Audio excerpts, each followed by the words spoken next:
Assalamualaikum warahmatullahi wabarakatuh.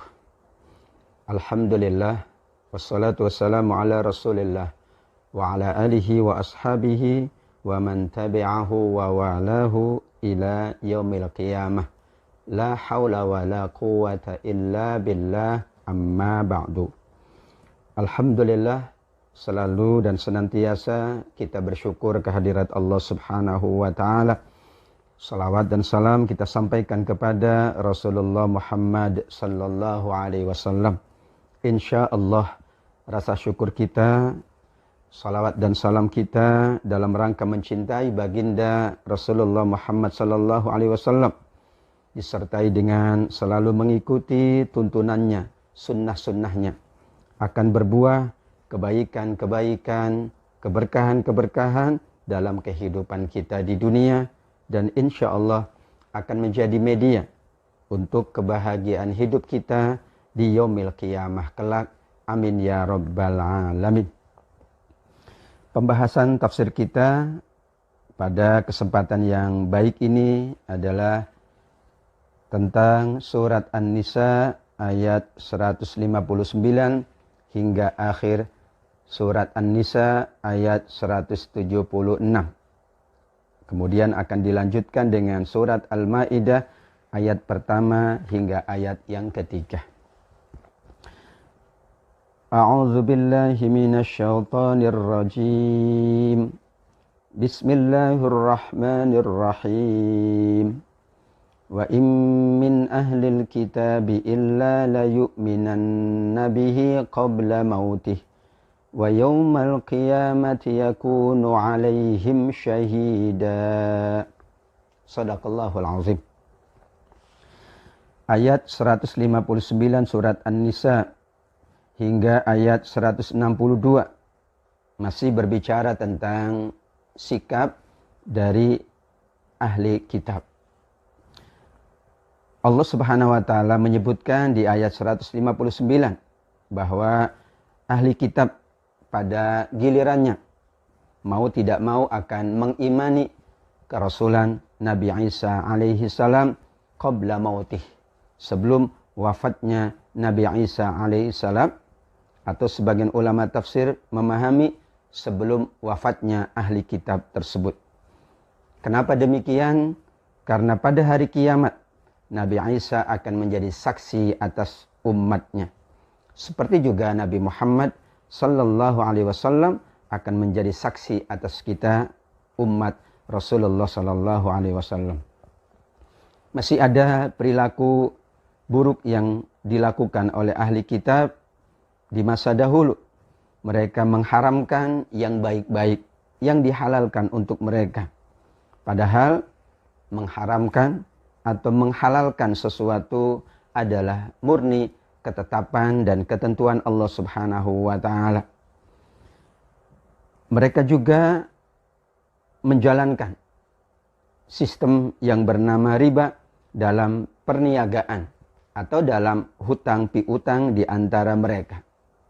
Mereka ingin mendapatkan keuntungan lebih, namun dengan cara mempraktekkan riba.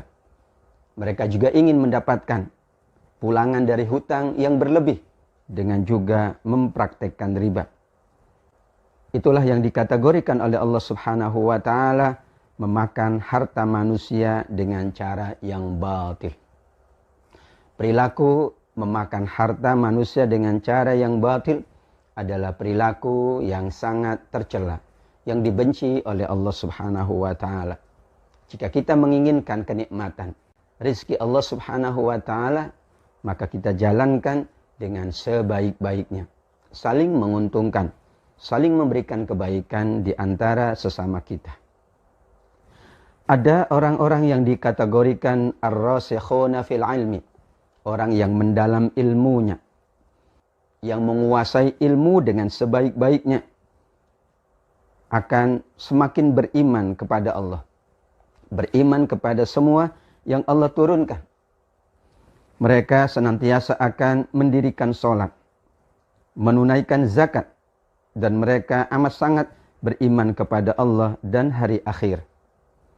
Mereka itulah, kata Allah Subhanahu wa ta'ala, di ayat 162 yang akan mendapatkan pahala ganjaran yang besar. Ilmu adalah media kita untuk beramal. Ilmu pula akan meningkatkan iman kita.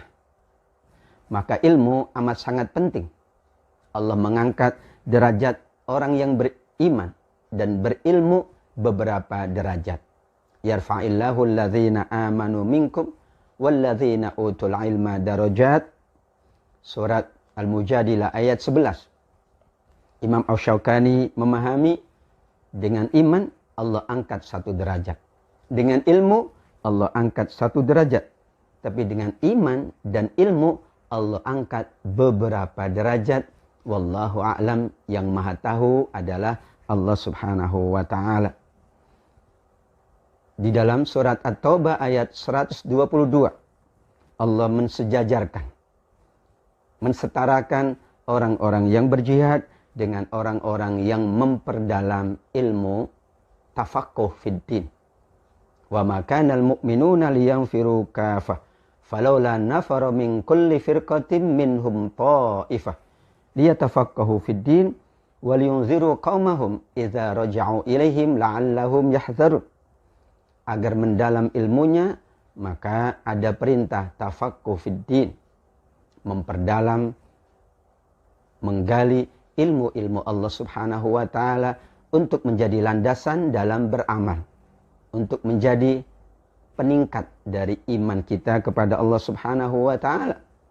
Bahkan Rasulullah sallallahu alaihi wasallam juga menyebutkan, siapa yang ingin ditambah kebaikan-kebaikannya di dunia, man yuridillahu bihi khairan yufaqihu fid din, hendaklah ia selalu tafaqquh, mengkaji, mendalami ilmu-ilmu Allah subhanahu wa ta'ala. Seperti yang kita lakukan saat ini. Kita sedang mendalami, mengkaji ayat-ayat Allah subhanahu wa ta'ala. Insya Allah kebaikan-kebaikan akan senantiasa bersama kita semuanya. Amin ya rabbal alamin. Ayat 163 hingga ayat 166 berbicara tentang beberapa nabi yang Allah utus. Dan kita wajib mengimani semua nabi-nabi Allah subhanahu wa ta'ala tanpa terkecuali. Sesungguhnya kami mewahyukan kepada Nabi Muhammad sallallahu alaihi wasallam, seperti juga kami mewahyukan kepada Nabi Nuh dan nabi-nabi setelahnya. Semua nabi Allah bekali dengan wahyu. Karenanya kekhususan para nabi, meskipun mereka manusia biasa seperti kita, kekhususannya adalah Allah anugerahkan wahyu kepada para nabi. Allah menegaskan di kalimat ayat berikutnya, wa auhayna ila Ibrahim. Demikian juga kami mewahyukan, kami memberikan wahyu kepada Nabi Ibrahim, Nabi Ismail, Nabi Ishaq, Nabi Yakub dan anak cucu Nabi Yakub, Nabi Isa, Nabi Ayyub, Nabi Yunus, Nabi Harun, Nabi Sulaiman, dan secara khusus Allah menyampaikan wa ataina Dawud zabura, dan kami memberikan kepada Nabi Daud kitab yang bernama kitab Zabur. Masing-masing nabi Allah bekali dengan wahyu. Allah anugerahkan wahyu agar mereka menjalankan kewajiban dan tugasnya sesuai dengan ketentuan, panduan, dan tuntunan petunjuk dari Allah subhanahu wa ta'ala. Dalam Al-Quran Al-Karim atau di dalam hadis Rasul sallallahu alaihi wasallam, kita menemukan beberapa nabi yang Allah ceritakan. Dan ada beberapa nabi yang tidak Allah ceritakan. Karena jumlah nabi tidak ada yang mengetahuinya. 25 nabi dan rasul itulah yang banyak diceritakan. Itulah pula yang sering kita dengar cerita dan kisah mereka di dalam Al-Quran maupun di dalam As-Sunnah. Namun jumlah nabi tidak terbilang. Wa im min ummatin illa khala fiha nadhir. Tidak ada satu umat, tidak ada satu kaum melainkan Allah utus nabi kepada mereka untuk menuntun agar mereka menjalankan kehidupan ini dengan sebaik-baiknya, dan hasilnya mereka pula mendapatkan kebaikan-kebaikan di yaumil qiyamah kelak. Kaidah yang Allah sampaikan di ayat 164. Ada nabi-nabi, ada rasul-rasul yang kami ceritakan kepadamu wahai Muhammad. Namun ada nabi-nabi, ada rasul-rasul yang tidak kami ceritakan kepadamu wahai Muhammad. Karenanya kita sebagai umat Rasul sallallahu alaihi wasallam, jika tidak diceritakan oleh nabi, maka kita tidak mengetahuinya. Tapi itu tidak menjadikan kita tidak mengimani semua nabi. Allah Subhanahu wa taala mengutus untuk semua umat nabinya. Dan jumlah nabi tidak ada yang tahu melainkan Allah Subhanahu wa taala. Ada nabi yang disebut oleh Allah dengan kalimullah. Nabi yang langsung Allah berbicara dengannya ketika mendapatkan wahyu di Bukit Sinai. Wa kallamallahu Musa taklima. Dan Allah berbicara langsung dengan Nabi Musa alaihissalam. Dan itu terjadi menurut sebagian ulama di bulan Dzulqa'dah. Kita sedang berada di bulan Dzulqa'dah. Salah satu keutamaan bulan Dzulqa'dah ini adalah merupakan bulan di mana Nabi Musa bertemu dan Allah berbicara langsung kepada Nabi Musa. Di surat Al-A'raf ayat 142. Wa wa'adna Musa 30 lailah wa atmamnaha bi'ashrin fatamma miqatu rabbih 40 lailah.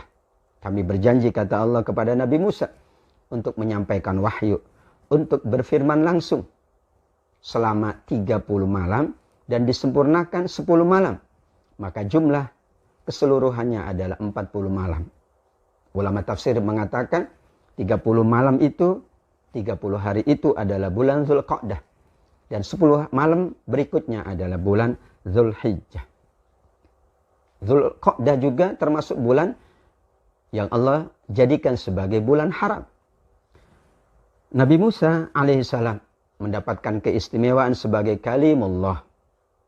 Nabi Ibrahim mendapatkan keistimewaan sebagai Khalilullah, yang sangat dicintai oleh Allah Subhanahu wa taala. Beberapa nabi juga mendapatkan keistimewaan. Masing-masing nabi ada keistimewaan dan ada keutamaan, dan itu adalah hak Allah Subhanahu wa taala. Allah Subhanahu wa taala menyebutkan di ayat 165 bahwa semua nabi dan semua rasul ketika menjalankan tugasnya sebagai utusan Allah, mereka menjalankan dua cara.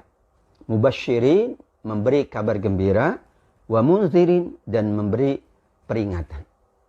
Basyirau wa nadhira. Inna arsalnaka bil haqqi basyirau wa nadhira.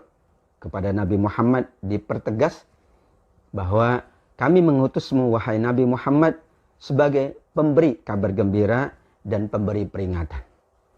Tapi urutannya di dalam Al-Quran, di dalam hadis, basyira, pemberi kabar gembira, lebih didahulukan dari pemberi peringatan. Maka basyiru wala tunaffiru, yassiru wala tu'assiru. Rasul sallallahu alaihi wasallam mengingatkan, hendaklah memperbanyak berita gembira, kabar gembira, daripada memberikan peringatan, mengancam, dan lain sebagainya. Karenanya para nabi-nabi Allah Subhanahu wa taala mendahulukan prinsip memberi kabar gembira daripada prinsip peringatan. Tapi kedua-duanya dijalankan secara seimbang. Jika kemudian memadai, cukup dengan memberi kabar gembira, maka itu yang terbaik. Namun jika diperlukan, dibutuhkan memberikan peringatan, nasihat yang lebih serius, maka itu juga menjadi landasan para nabi, Rasul Allah Subhanahu wa taala. Kenapa? Agar tidak ada alasan bagi manusia untuk tidak mengimani nabi, atau tidak menjadi alasan bagi manusia nanti di yaumil qiyamah untuk meminta atau mereka mendapatkan keringanan dari Allah, karena para nabi sudah menjalankan tugas dengan sebaik-baiknya. Allah akan menjadi saksi. Demikian juga para malaikat akan menjadi saksi. Tadi para nabi akan menjadi saksi bagi umatnya. Nabi Muhammad sallallahu alaihi wasallam akan menjadi saksi atas kita umatnya. Allah pun menjadi saksi atas seluruh umat manusia. Karena Allah maha melihat. Allah maha mencatat. Allah pula maha meliputi seluruh makhluknya tanpa terkecuali. Malaikat-malaikat ditugasi oleh Allah untuk mencatat. Untuk menjalankan tugasnya kepada sesama, kepada seluruh manusia. Maka malaikat pun akan menjadi saksi, kata Allah Subhanahu wa ta'ala. Persaksian ini akan terjadi di yaumil qiyamah kelak. Karenanya ayat 167, 168 hingga 169. Bagaimana dua kelompok manusia yang selalu disampaikan oleh Al-Quran. Ada mereka yang mengimani, namun pula ada mereka yang mengingkari.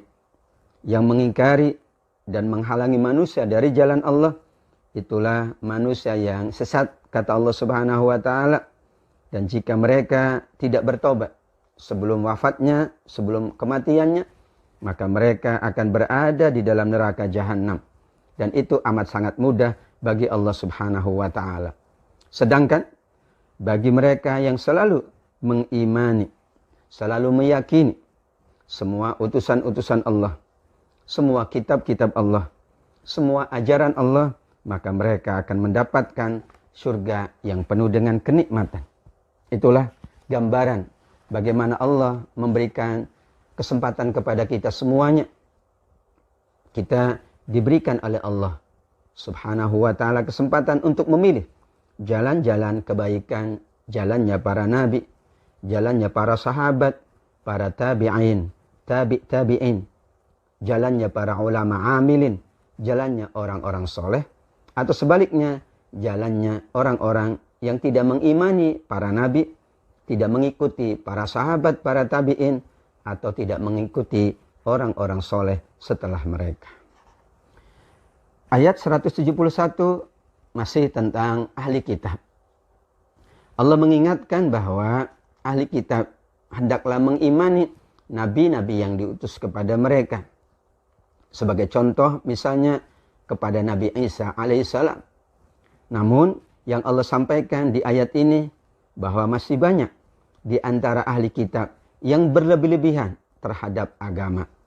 Bahkan mereka menjadikan Nabi Isa sebagai salah satu dari Tuhan mereka.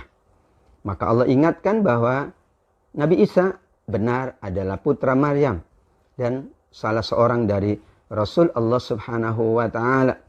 Allah khususkan Nabi Isa benar lahir dari seorang ibu tanpa seorang ayah. Itu adalah kekhususan. Itu adalah keutamaan yang tidak menjadikan bahwa ia adalah anak dari Tuhan dan lain sebagainya. Demikian juga Allah mengingatkan untuk tidak menjadikan dirinya, menjadikan Allah Subhanahu wa ta'ala sebagai prinsip trinitas. Allah Maha Esa. Qul huwallahu ahad wa la taqulu thalatha. Jangan kalian mengatakan Tuhan itu tiga. Di sini salah satu dari petunjuk Allah Subhanahu wa ta'ala. Innamallahu ilahu wahid. Sungguh Allah adalah Maha Esa. Satu-satunya Tuhan yang berhak dan wajib untuk disembah. Subhanahu ayyakuna lahu walad. Maha suci Allah untuk punya anak. Inilah ketentuan, inilah petunjuk yang mengingatkan kepada ahli kitab di masa dahulu. Karena ada di antara mereka yang menduakan Allah. Ada di antara mereka yang menjadikan Nabi Isa sebagai Tuhan. Allah ingatkan dengan keistimewaan Nabi Isa. Tetap beliau adalah manusia.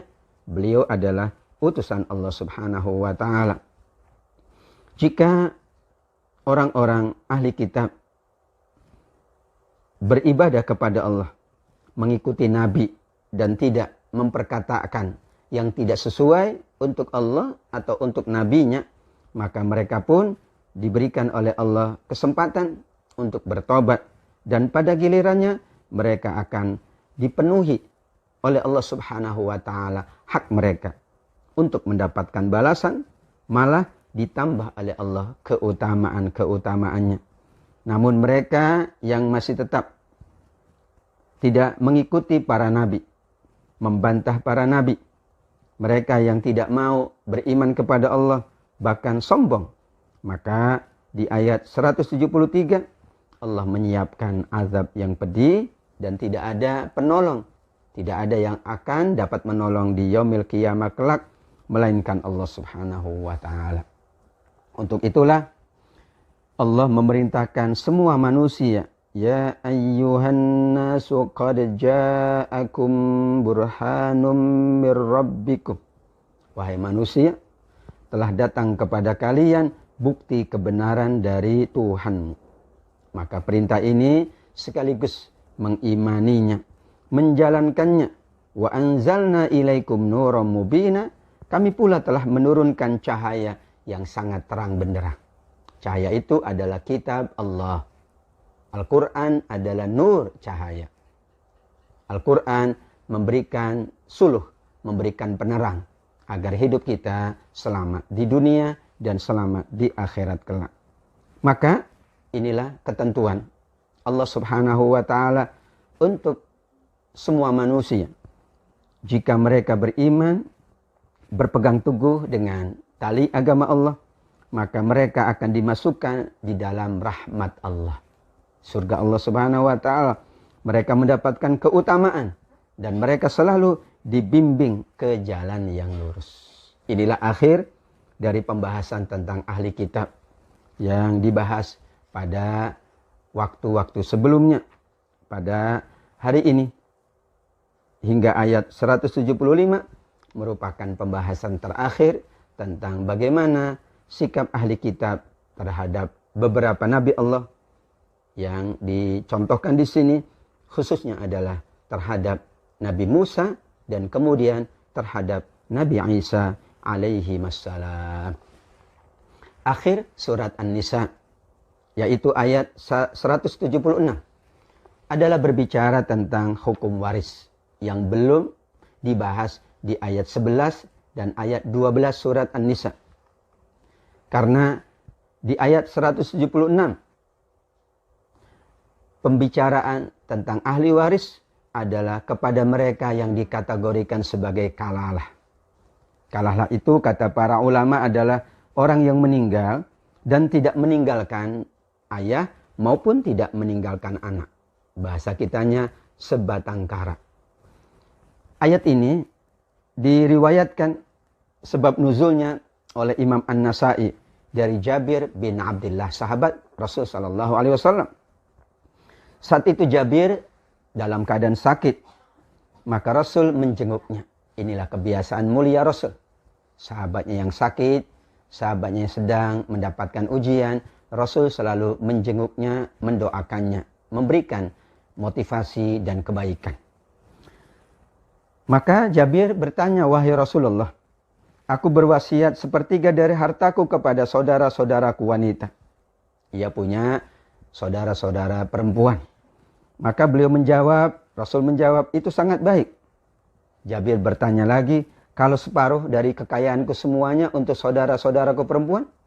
Beliau tidak memiliki atau sudah wafat orang tuanya dan tidak ada anak. Maka Rasul bersabda, saya yakin, aku yakin bahwa engkau tidak akan sakit ya oleh sebab sakitmu ini. Namun kemudian Allah mewahyukan pada awalnya Rasulullah SAW menyetujui apa yang disampaikan oleh Jabir bin Abdullah. Namun kemudian ternyata menurut ketentuan dari ayat ini, pembagian harta waris bagi saudara-saudara perempuan hanya boleh 2/3. Ya, fa in kana tasnataini falahumas thulutsani mimma tarak. Jika saudara perempuan itu 2, maka keduanya mendapatkan ya 2/3. Inilah yang dikatakan oleh sahabat Jabir, ayat ini turun berkenaan dengan keadaan diriku yang sakit dan ingin mewariskan semuanya atau setengahnya kepada saudara-saudara perempuannya. Maka diingatkan melalui ayat ini, jika mereka meminta fatwa kepadamu wahai Muhammad, yastaftuna qulillahu yuftikum fil kalalah. Katakanlah Allah menyampaikan wahyu tentang seseorang yang disebut kalalah, yang meninggal tidak meninggalkan ayah dan anak. Jika dia tidak punya anak, namun punya saudara perempuan, maka bagian saudara perempuan 1/2 dari harta yang ditinggalkannya. Dan saudaranya yang laki-laki mewarisi seluruh harta saudara perempuan. Jika dia tidak mempunyai anak, tapi dia punya saudara perempuan 2, maka bagi keduanya 2/3 dari harta yang ditinggalkan. Inilah sahabat Jabir mendapatkan langsung jawaban melalui Rasulullah SAW dari Allah Subhanahu wa Ta'ala. Maka ketentuan ini merupakan tambahan dari ketentuan yang belum disebutkan oleh Allah di ayat 11 dan ayat 12. Tapi tetap falidzakari mithlu hadzil unthayain. Kembali Allah ingatkan, ketentuannya bagi laki-laki adalah 2 bagian dari perempuan. Kenapa? Karena tanggung jawab laki-laki memang berbeda dengan tanggung jawab perempuan. Demikian juga laki-laki bertanggung jawab nantinya kepada istrinya, kepada anak-anaknya, kepada keluarganya. Inilah ketentuan Allah dalam pembagian harta pusaka yang disebutkan tentang al-kalalah di akhir surat An-Nisa. Sadaqallahul aliyyul azim. Maha benar Allah yang maha tinggi lagi maha agung. A'udzu billahi minasyaitonir rajim. Bismillahirrahmanirrahim. Ya ayyuhalladzina amanu awfu bil 'uqud. Berikutnya adalah tentang surat Al-Maidah.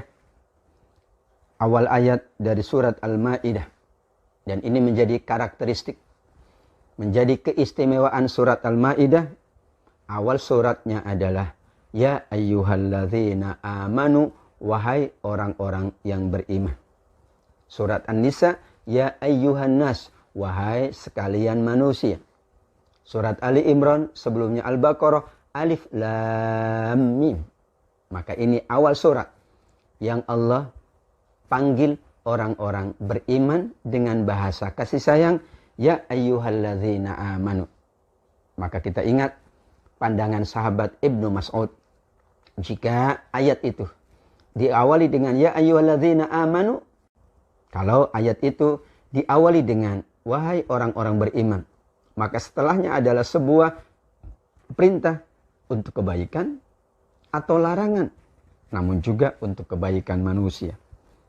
Di sini ayat pertama adalah perintah, dan nanti ayat kedua beberapa larangan yang dikaitkan oleh para ulama tafsir bahwa itulah hakikat dari Al-Quran. Ada perintah-perintah tapi untuk kebaikan manusia, dan ada larangan-larangan tapi semuanya juga untuk kebaikan umat manusia. Perintah Allah di ayat pertama, aufu bil 'uqud, penuhilah janji-janji kalian. Para ulama tafsir memahami janji itu dibagi 2. Janji kita dengan Allah Subhanahu wa Ta'ala dan janji kita sesama manusia. Kita berjanji kepada Allah Subhanahu wa Ta'ala untuk beribadah, untuk menjalankan perintah-perintahnya, meninggalkan larangan-larangannya. Dan kita juga berjanji dengan sesama manusia untuk menjaga kebaikan. Atau ada janji-janji khusus antara orang dengan orang yang lain, antara keluarga dengan keluarga yang lain, antara mereka yang diikat dengan ikatan dinas seluruhnya, atau di sekolah, atau di kantor, atau di berbagai bidang kehidupan. Maka janji wajib ditepati. Kenapa? Karena janji dengan manusia hakikatnya adalah janji dengan Allah. Bukankah ketika kita janji dengan manusia, Allah juga mengetahui. Bahkan Allah menyaksikan janji kita dengan sesama manusia. Maka tanda orang munafik diantaranya adalah apabila berjanji tidak ditepati. Maka Rasul Sallallahu Alaihi Wasallam manusia yang amat sangat menepati janji. Ada kisah dengan seorang Yahudi bahwa Rasulullah Sallallahu Alaihi Wasallam berjanji kepadanya di satu tempat untuk bertemu. Maka Rasul menepati janjinya sehingga terkejutlah orang tersebut betapa manusia yang mulia, yang notabene kedudukannya tinggi, memenuhi janji kepada orang biasa, kepada warga biasa. Inilah ciri dan keutamaan dari Nabiullah Muhammad Sallallahu Alaihi Wasallam. Sekian banyak kisah-kisah tentang memenuhi janji banyak di dalam hadis-hadis Rasulullah Sallallahu Alaihi Wasallam. Janji dengan Allah adalah dalam bentuk ibadah. Janji dengan manusia adalah dalam bentuk muamalah. Apapun itu, apakah terkait dengan harta, atau terkait dengan perniagaan, terkait dengan pernikahan, terkait dengan kekeluargaan, atau pekerjaan. Semuanya wajib untuk dipenuhi. Karena janji kepada manusia adalah pula janji kepada Allah Subhanahu wa ta'ala. Allah menghalalkan beberapa hewan ternak kecuali nanti yang akan disebutkan illa ma yutla alaikum, yaitu disebutkan di ayat yang ketiga. Namun inilah yang dikatakan mujmal. Ayat yang mujmal, yang global, nanti ditafsilkan dengan ayat yang lebih rinci. Maka pandangan para ulama tafsir, binatang ternak yang dihalalkan nanti disebutkan beberapa yang diharamkan oleh Allah Subhanahu wa ta'ala, yaitu di ayat yang ketiga, hurrimat alaikumul maitatu waddamu walahmul khinzir wa ma uhilla li ghairillahi bihi, dan berikutnya. Demikian juga ada keadaan di mana manusia disebut sebagai berihram, mengenakan kain ihram, muhrim, yaitu mereka yang sedang berada di tanah suci, apakah untuk menunaikan ibadah umroh maupun ibadah haji, maka mereka diharamkan oleh Allah, dilarang untuk berburu. Karena tanah haram adalah di antara tanah yang beberapa larangan dikhususkan oleh Allah Subhanahu wa ta'ala untuk kemuliaan tanah haram tersebut. Di ayat yang kedua, Allah menggambarkan beberapa larangan-larangannya kepada orang-orang yang beriman. Yang pertama, wahai orang-orang beriman, janganlah kamu melanggar syiar-syiar Allah. Sya'air Allah. Ada ibadah-ibadah syiar. Kita akan menunaikan ibadah syiar, ibadah haji, dan ibadah kurban. Kenapa disebutkan syiar? Karena ibadah ini banyak manfaatnya. Ibadah ini tanda. Syiar artinya alamah, tanda keagungan Allah. Semua manusia mengetahui bahkan mendapatkan manfaat. Sebagai contoh, hewan kurban. Semuanya mendapatkan manfaat dari hewan kurban. Berarti syiar. Ibadah haji pun demikian. Tidak mungkin dijalankan secara personal, tapi dijalankan dengan bersama-sama. Dilarang pula untuk melanggar kehormatan bulan-bulan haram. Nah, tadi sudah kita bahas bahwa sekarang kita berada di bulan Dzulqa'dah. Dan nanti bulan Dzulhijjah, Muharram, dan nanti berikutnya Rajab. Itulah 4 bulan haram berdasarkan surat At-Taubah ayat 36. Kata sahabat Ibnu Abbas radhiyallahu anhuma, bulan-bulan haram yang 4 ini, amal soleh Allah lipat gandakan. Tapi kalau keburukan, Allah pula lipat gandakan hukumannya. Karena alhamdulillah kita beribadah di bulan-bulan haram, termasuk bulan Dzulqa'dah ini. Kita mengaji, kita berinfak, bersedekah, kita puasa, ya, kita menjalankan amal soleh, insya Allah. Sesuai pandangan sahabat Ibnu Abbas radhiyallahu anhuma, ini menjadi keutamaan khusus dari Allah Subhanahu wa ta'ala. Dilarang juga melanggar atau mengganggu hewan yang akan dikorbankan. Al-hadyu. Ya. Demikian juga hewan yang sudah diberikan tanda oleh Allah. Diberikan tanda oleh manusia untuk dijadikan hewan kurban.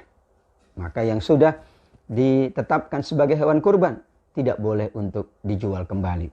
Tidak boleh digunakan untuk yang lain. Karena itu sudah berjanji kepada Allah Subhanahu wa taala. Dahulu hewan kurban dikasih tanda.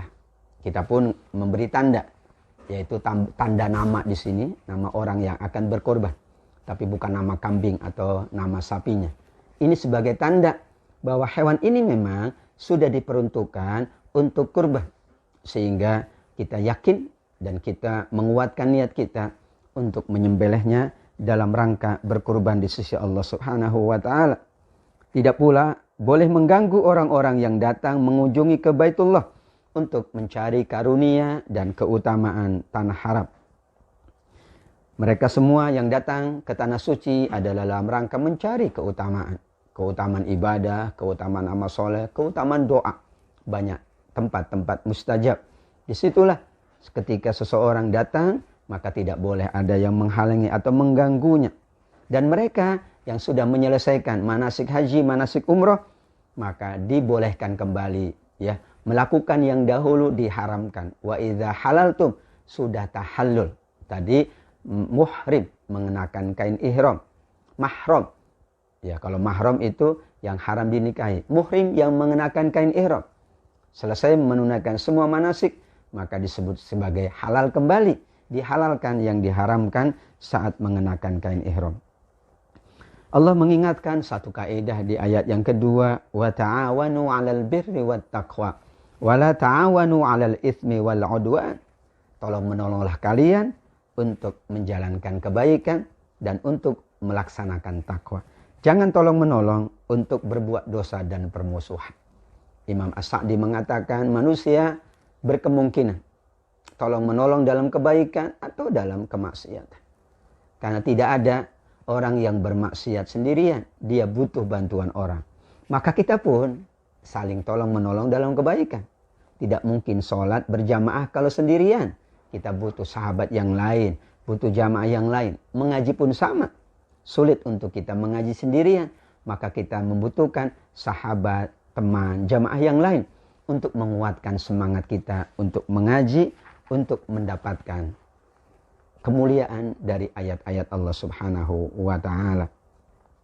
Ayat yang ketiga yang disebut oleh para ulama sebagai ayat yang terakhir diturunkan kepada Nabi Muhammad SAW karena terjadi saat Rasulullah berada atau melaksanakan haji wada.